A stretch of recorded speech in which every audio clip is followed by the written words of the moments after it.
திரு நாராயணன் உங்களை வரதுக்கு முன்னாடி திரு நாராயணசாமி அவர்கள்ட்ட இந்த கணிப்பை கேட்டுருவோம், அப்புறம் உங்கள்கிட்ட பேசினா சரியா இருக்கும்னு நினைக்கிறேன். இந்த 3 கட்ட தேர்தல்களில் உங்களுக்கு எங்க வளர்ச்சி இருக்குன்னு நினைக்கிறீங்க சார்? எண்ணிக்கையா, இடமா? சமஸ் ஒரு விஷயம் சொல்றாரு, 50% மேல வாக்குகளை பெற்ற தொகுதிகள்னு நிறைய இருக்கு பிஜேபி கடந்த தேர்தலில். அப்ப அந்த டிஃபரன்ஸை 18% 15% டிஃபரன்ஸை சரி கண்டக்கூடிய இடத்துக்கு காங்கிரஸ் வந்திருக்கா, இந்தியா கூட்டணி வந்திருக்கா? அப்படி வராத போது என்ன பெரிய மாற்றம் வந்துட முடியும்னு நினைக்கிறீங்க? உங்க பார்வை என்ன? நீங்க இந்தியா முழுக்க பார்த்துருக்கீங்க, பிஎம்ஓலேருந்து நிறைய இந்த விஷயங்களை அனலைஸ் பண்ணிருக்கீங்க. எந்த இடத்துல உங்களுக்கு இப்போ வந்து ஒரு சாதகமான சூழல் எந்த மாநிலங்கள் இருக்குன்னு பார்க்குறீங்க? அதாவது ஏற்கனவே வந்து காங்கிரஸ் கூட்டணி, குறிப்பாக இந்தியா கூட்டணி, தமிழ்நாடு, கேரளா இந்த மாநிலங்களில் வலுவாக இருக்கிற ஒரு கூட்டணி. கர்நாடக மாநிலத்தில் ஆட்சி மாற்றம் வந்த பிறகு இப்பொழுது ஏற்கனவே இருந்ததை விட இப்பொழுது கூடுதலாக இடங்களை எங்களுடைய இந்தியா கூட்டணி பெறுவதற்கான வாய்ப்புகள் அதிகமாக இருக்கிறது. அதே போல் தெலுங்கானா மாநிலத்திலையும் இந்தியா கூட்டணி அதிகமான இடங்களை பெறுவதற்கான வாய்ப்புகள் இருக்கிறது. நீங்கள் மகாராஷ்டிரா மாநிலத்தை நீங்கள் பார்க்கும் பொழுது மகாராஷ்டிரா மாநிலத்தில் 50% அதிகமான இடங்களை இந்தியா கூட்டணி மகாராஷ்டிராவில் பெறும். அங்கே கள நிலவரப்படி எனக்கு கிடைத்த தகவல், கிடைக்கின்ற வாய்ப்பு அங்கே 48 இடத்துல 24க்கு மேலே இந்தியா கூட்டணி பெறுகின்ற வாய்ப்புகள் அங்கே இருக்குது. அது மட்டும் இல்லாமல் சில மாநிலங்களில், குறிப்பாக பீகாரை பொறுத்த வரைக்கும் ஆன்டி இன்கம்பன்சி இருக்குது. அது மட்டும் இல்லாமல் நிதிஷ்குமார் அவர்கள் பலவீனமாகி வருகிறார். அது வந்து எங்கள் இந்தியா கூட்டணிக்கு பலமாக அமைந்திருக்கிறது. இது போன்ற ஒரு சூழ்நிலை மட்டும் இல்லாமல் இல்லை சார், குறிப்பாக எதிர்க்கட்சி காங்கிரஸ் எத்தனை இடங்களை பெறுங்கிறதுல தான் இந்தியா கூட்டணியுடைய வெற்றி இருக்கு. காங்கிரஸ் கட்சி கடந்த முறை 52 தொகுதியில் வெற்றி பெற்றதுன்னா இந்த முறை 75 வருமா, 100 தொடுமா? 3 இலக்கங்களில் காங்கிரஸ் வெற்றி பெற வாய்ப்பு இருக்காங்கிறதுலேருந்து தான் நீங்கள் இந்தியா கூட்டணியுடைய வெற்றி அல்லது ஆட்சிக்கான இடம் அப்படிங்கிறத பார்க்க முடியும். அந்த 100 பெற முடியுமாங்கிறத என் கேள்வி.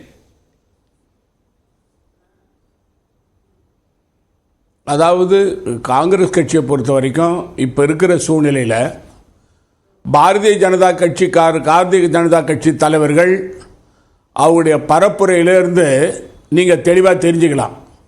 காங்கிரஸ் கட்சியினுடைய எண்ணிக்கை அதிகமாகிறது, அதே போல் இந்தியா கூட்டணி கட்சிகளுடைய எண்ணிக்கை அதிகமாகிறது என்ற பதட்டத்தின் அடிப்படையில் பாரதிய ஜனதா கட்சி தலைவர்கள் அவருடைய பரப்புரையில் பேசும்பொழுது நமக்கு தெளிவாக தெரியுது.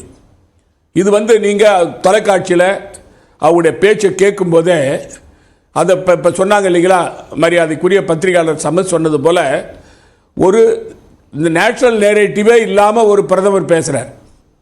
அவர் பிரதமர் பேசும்பொழுது நாங்கள் வந்து 2 முறை ஆட்சியில் இருந்து இந்த சாதனையை நாங்கள் செஞ்சோம், இனிமேல் இந்த 3வது முறை எங்களுக்கு நீங்கள் வாய்ப்பு கொடுத்தா 400 இடம் பெறுவோன்னு பேசுகிறாரே தவிர அவர் வந்து கொடுத்தா நான் என்ன செய்வேன்றதை பற்றி இதுவரைக்கும் சொல்ல. இந்த 3 கட்ட தேர்தலில் முதல்ல பிரதமர் வந்து மோடி 3.1 வந்தா 100 நாட்களுக்கான செயல் திட்டம் பாருங்க நீங்க சொல்லிருக்காங்களே. முதல்ல சொன்னாங்க, முதல் கட்ட தேர்தலுக்கு முன்னாடியே 100 நாள் செயல் திட்டம்லாம் சொன்னாரு.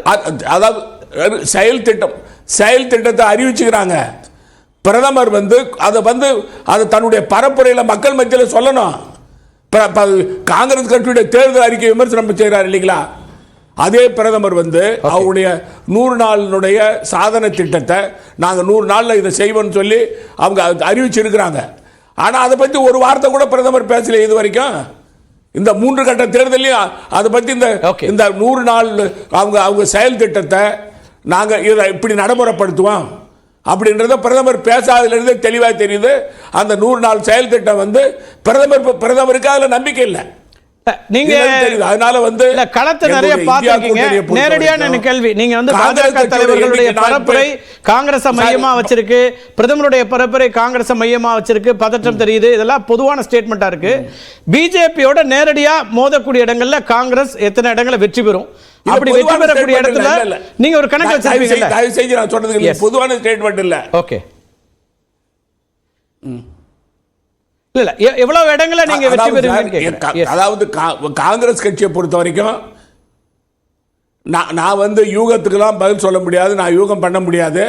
எங்களை பொறுத்த வரைக்கும், என்னை பொறுத்த வரைக்கும் தனிப்பட்ட முறையில் எண்ணிக்கை சொல்ல முடியாது. காங்கிரஸ் கட்சியானது, அதாவது காங்கிரஸ் கட்சியானது வந்து காங்கிரஸ் கட்சி தனிப்பட்ட முறையில் 3 இலக்குகளை அடைகிற அளவுக்கான வாய்ப்புகள் அதிகமாக இருக்கு. ஓகே, 100ங்கிறதே இந்த முறை தொற்றுவோம் அப்படிங்கிறீங்க. ஏன்னா இன்னும் 4 கட்ட தேர்தல் இருக்கு. ஓகே, ரைட், பேசலாம். அந்த நம்பிக்கையோட இப்ப இந்த 3 கட்டங்கள் கடந்து சொல்ல நான் அதுக்கு மேலே இருக்கு, அதை நான் சொல்ல முடியாது.